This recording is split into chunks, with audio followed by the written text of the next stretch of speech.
capek banget. Naik sepeda ke kantor. Pangademen, Iya, Pak. capek sih capek.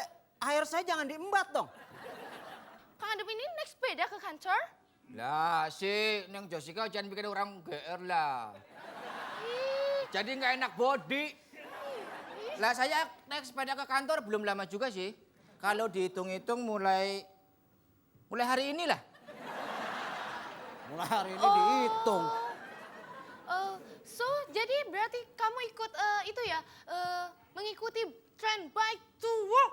Back to work lah, baik-baik aja. Betul.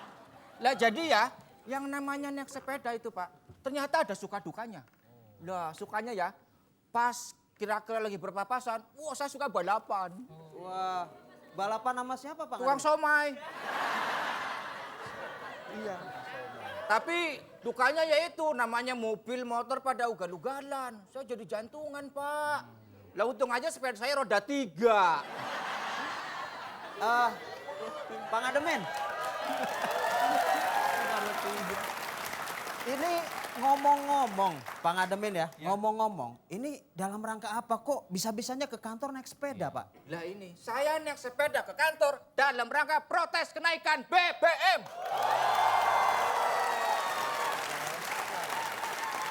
Tapi saya suka dengan caranya Pak Ngademin ini ya. Sangat senang sekali dengan caranya protes. Karena bagaimanapun kita harus tetap memperhatikan masalah kenaikan harga BBM ini. Jangan sampai karena ada berita-berita baru yang lebih hangat, masalah ini kemudian mengendap. Nah, dan kalau beberapa waktu lalu teman-teman mahasiswa itu kan sering demo menentang kenaikan harga BBM. Walaupun ada beberapa diantaranya itu yang berujung dengan kekerasan dan anarkis. Nah seperti waktu itu kan pernah diundang untuk dialog. Ya, tapi teman-teman mahasiswa melakukan walkout, jadi sehingga dialog itu tidak terjadi dengan baik. Nah, kita ingin tahu nanti bagaimana komentar teman-teman mahasiswa yang ada di sini, tapi kita lihat dulu cuplikannya. Oke.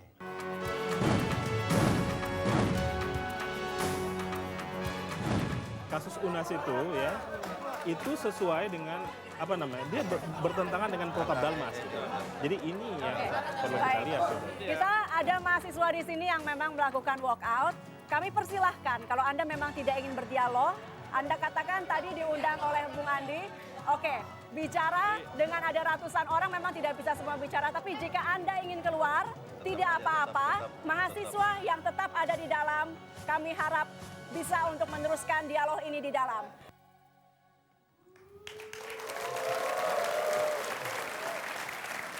Ya, bagaimanapun kita menghargai sikap teman-teman mahasiswa dan kita juga ingin mendengar teman-teman mahasiswa di sini menanggapi cuplikan tadi. Ya, silakan dari mana dulu? Ya, dari Untar, silakan.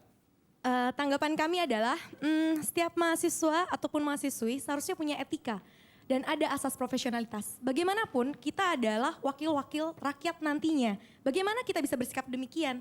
Padahal seharusnya sebagai wakil rakyat atau calon wakil rakyat kita harus memberikan solusi yang terbaik buat kepada pemerintah. Bukannya malah bersifat seenaknya. Seperti itu. Terima kasih.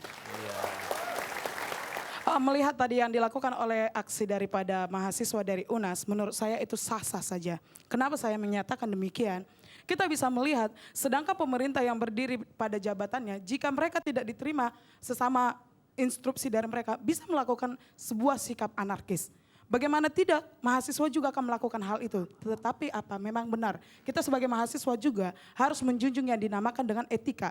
Tetapi pemerintah harus menunjukkan sikap yang benar-benar mereka menjunjung etika. Sehingga kita juga mahasiswa tidak melakukan hal itu. Terima kasih. Kalau menurut saya sih kenaikan harga BBM tuh memang banyak punya dampak ya. Karena kayak seperti kenaikan harga sembako gitu loh ya. Nah kalau menurut pengamatan saya, seperti kayak bahan-bahan tertentu kayak macam tepung terigu, mentega, terus cabe, kol ya. Menurut saya itu jadi tinggi harganya gitu loh. Apalagi juga ada hasil makanan laut kayak udang, itu juga jadi cukup tinggi harganya. Gitu loh Pak. Jadi pantai kali ya. Interupsi. Ya. You punya Ridho, itu sebenarnya masalah itu tuh sudah bisa diatasi dengan mudah dan murah. Kenapa Pak Mufi? Caranya gimana? Mulai sekarang masyarakat ini mengkonsumsi bakwan aja. Kok Iya. Karena di dalam bakwan ini sudah termasuk unsur-unsur semua yang dikatakan oleh You punya Rido. Misalnya ada minyak goreng, tepung terigu, ada cabai keriting, kol keribo, bahkan ada udang juga di sini. Betul. Pak Murphy. Ya, Dampak dari kenaikan harga BBM bukan hanya pada sembako loh. Itu Gubernur DKI Jakarta Fauzi Bowo ya sudah menentukan tarif naik angkutan umum sebesar 25% sampai dengan 32%. Masalah kenaikan harga BBM ini tentunya juga mempengaruhi harga-harga yang lain. Iya. Dan kita sudah mencoba untuk berusaha menurunkan. Mencegah, Kenapa ya? sih? Mencegah untuk biar BBM itu tidak naik. Namun apa daya, tangan tak sampai. Bahkan kader-kader saya pun sampai sekarang ini merasa kesulitan sampai mereka harus gali lubang, gali lubang, lubang digali lubang untuk menutup lubang. Baik. Dan pemirsa, sebelumnya saya ingin mengucapkan selamat malam dan terima kasih kepada Anda pemirsa karena tetap setia bersama Demokrasi. Dan malam hari ini kita kembali akan menyaksikan jalannya sidang Dewan Parodi Rakyat. Dan seperti biasa sudah hadir bersama-sama kita seorang staf ahli Dewan Parodi Rakyat, seorang pakar politik muda yaitu Dr. Bima Arya Sugiarto. Kita berikan tepuk tangan. Apa kabar Mas Bima? Baik ya. Oke, baik. Terima kasih sudah hadir kembali. Dan langsung saja Bapak Pimpinan Sidang kami persilahkan untuk membuka sidang. Baik, seperti kita ketahui belakangan ini ada beberapa tokoh politik yang wajahnya sering muncul di berbagai media, ya, hadir dalam bentuk iklan, ya. Iklan tersebut biasanya mengusung tema tertentu. Nah, iklan politik inilah yang akan menjadi agenda sidang kita pada malam hari ini. Baik, anggota Dewan yang terhormat, dengan ini sidang saya buka. Demokrasi tak butuh janji-janji. Demokrasi jangan cari solusi.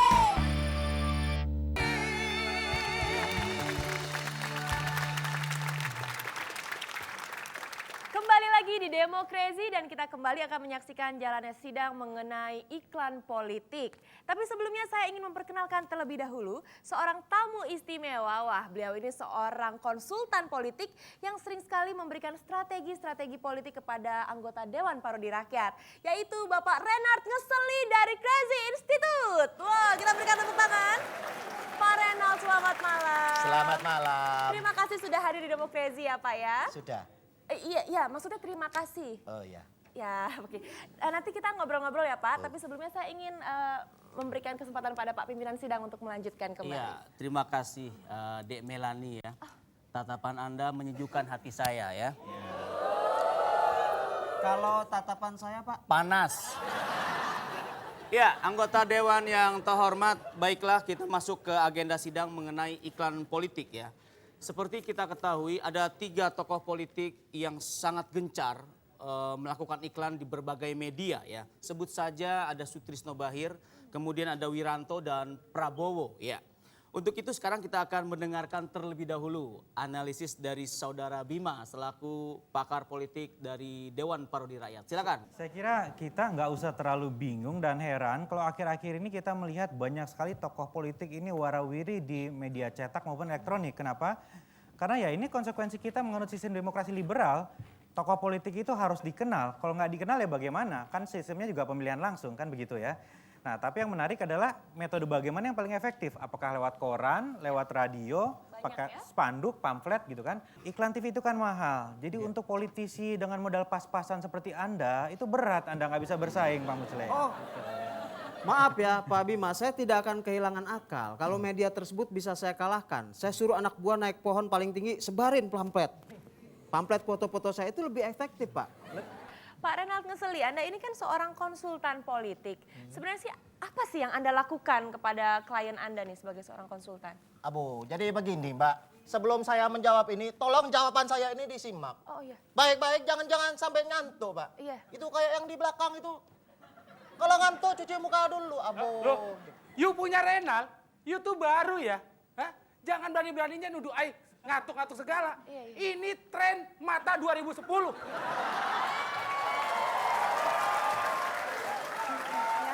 Baik, silakan Pak, silakan. Jadi begini Mbak Melani, Ya. di era politik pencitraan seperti sekarang ini, itu ada istilah yaitu political marketing. Loh, di mana kalau kita mau memasarkan seorang politikus, itu kita harus sama dengan memasarkan sebuah produk. Masing-masing jelas punya spesifikasi sendiri-sendiri. Ambil contoh Mbak, Ya, gimana? kalau Mbak yang cantik itu partai tambahan Ibu Ridho. Oh ya. Kalau memasarkan kayak beliau, itu sama dengan saya memasarkan sebuah mobil mewah. Oh. Mau lus, Wah. enak dinaiki. Pak Renal, kalau seandainya Pak Ohang, Anda ini memasarkannya seperti apa? Justru kalau saya memasarkan politikus kayak Pak Ohang itu saya ambil contoh, itu saya memasarkan gantungan kunci. Pak, interupsi Pak, interupsi. Silakan Pak. Itu contohnya kok nggak bisa yang lain gitu, kejauhan Pak. Antara mobil mewah sama gantungan kunci Pak. Ya tenang Pak Ohang. Abu, tenang Pak Ohang, keep cool. Gantungan kunci itu memang kelihatannya sepele Pak Ohang. Tapi kalau gantungan kunci itu adalah gantungan kunci mobil mewah, itu nempel terus sama mobil mewahnya Pak Ohang. Abu. Keren. Interupsi. Ya, sebentar. Pak Renal, Anda ini konsultan politik apa tukang foto keliling?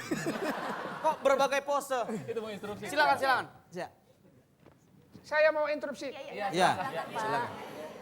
Pak Renal, saya tidak ingin iklan yang biasa-biasa saja. Saya ingin iklan yang di dalamnya saya baca puisi. Bangkit itu bangun. Bangun itu bangkit. Apakah bangkit dan bangun sama? Ya. Ya nggak usah ditanya, masa malah nanya sih. Pak Isa yang serius. Serius dong. Hidup adalah perbuatan. Wah. You punya Isa, kenapa kertasnya dibuang? Supaya kayak Rendra. Baik, sidang semakin seru. Anggota Dewan yang terhormat, dengan ini sidang saya skors. Demokrasi tak butuh janji-janji.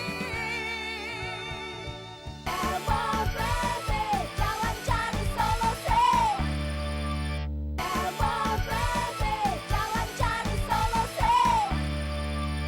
Demokrasi jangan cari solusi.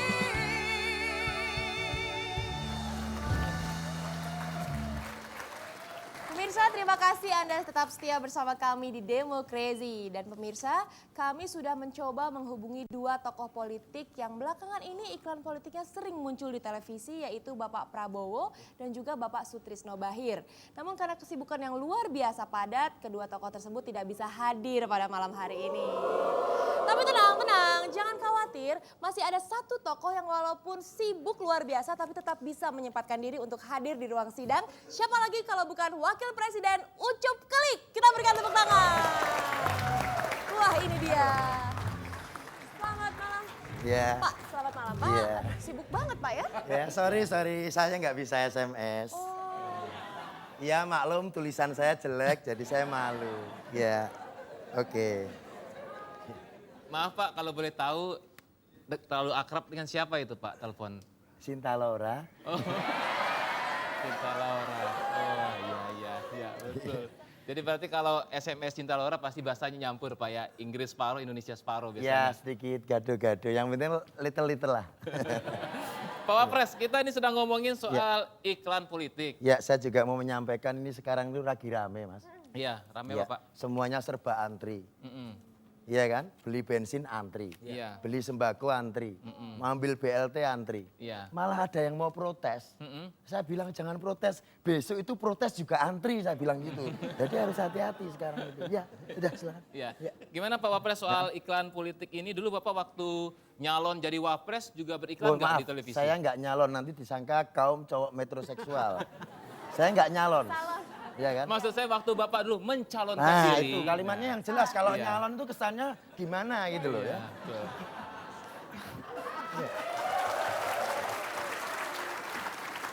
Waktu dulu Bapak mencalonkan diri menjadi wapres, Bapak juga beriklan nggak Pak di TV atau di media gitu? Kalau di TV bagi saya kurang tepat. Untuk iklan sebagai misalnya pilkada. Iya. Ya kan? Kalau pilkada itu kan pemilihan kepala daerah. Iya. Itu kalau hasilnya bagus. Kalau hasilnya jelek maknanya jadi lain pilkada. Apa tuh Pak? Terpilih karena atas dasar asal-asalan. Nah ini, kita harus hati-hati. Pilkada terpilih karena atas dasar asal-asalan.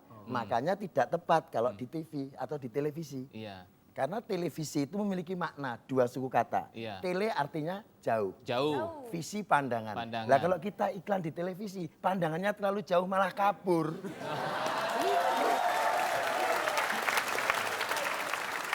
Menyambung jawaban Pak Wapres Iya. tadi, saya ingin bertanya sama Mas Bima nih. Mas Bima, kalau seorang tokoh politik punya uang banyak, lalu ingin bikin iklan politik, itu sebenarnya efektif nggak sih Mas? Pertanyaannya memang kalau punya uang banyak, kalau partai politik itu menggedor habis iklan politik ya, apakah otomatis partai itu akan menang misalnya gitu kan? Atau politikus itu akan menjadi peraih suara terbanyak gitu. Kalau kita lihat dari data pemilu 2004 ya, malah nggak seperti itu ya. Kita lihat bahwa tahun 2004 itu pada pemilu, partai yang paling banyak mengeluarkan budget untuk iklan politik adalah PDIP. Bima juga sama Bapak. Iya, fraksi partai tambahan silakan. Oke, terima kasih. Kalau menurut saya mengenai hal iklan ini terlalu buang-buang uang saja ya Pak ya. Karena coba kita lihat belanja iklan dari seorang tokoh politik itu bisa sampai miliaran rupiah loh. Nah kalau produk ya sebuah iklan produk itu menurut saya mungkin biaya iklannya itu bisa didapat dari keuntungan kalau produk tersebut nantinya laku terjual. Karena kan ada selisih dari biaya modal sama harga jual. Nah kalau seorang tokoh politik ya kira-kira biaya iklannya itu dari mana? Dari kantongnya sendiri. Hari gini gitu loh. Iya enggak? Iya. Sebentar Pak Mupi. Ya, silakan. Yuk.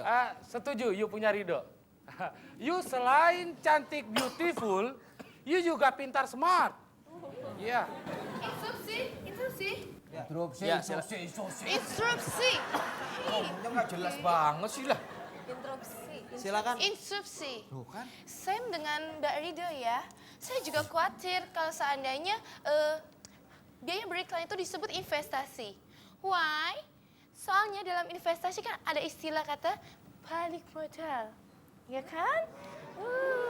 Nah, balik modal. Kalau dari ini, balik modalnya dari mana?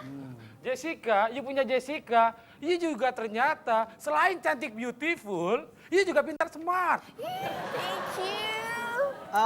Maaf, Chief. Pak Murphy, Anda ini seperti orang nggak punya prinsip. Sama Bu Rido setuju. Sama Jessica Anda setuju. Hah, satu kata untuk Anda. Terlalu.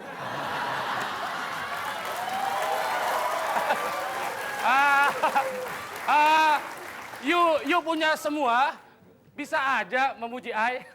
Memuji apa? Seharusnya dalam beriklan itu, tokoh politik itu jangan selalu hanya bisa memuji-muji dirinya sendiri. Seharusnya dia berani berkata jujur tentang kekurangan dirinya.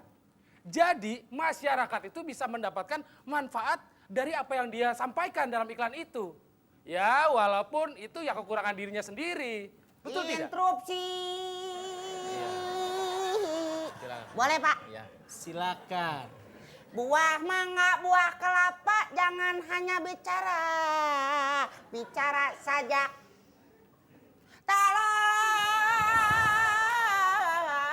kasih contoh.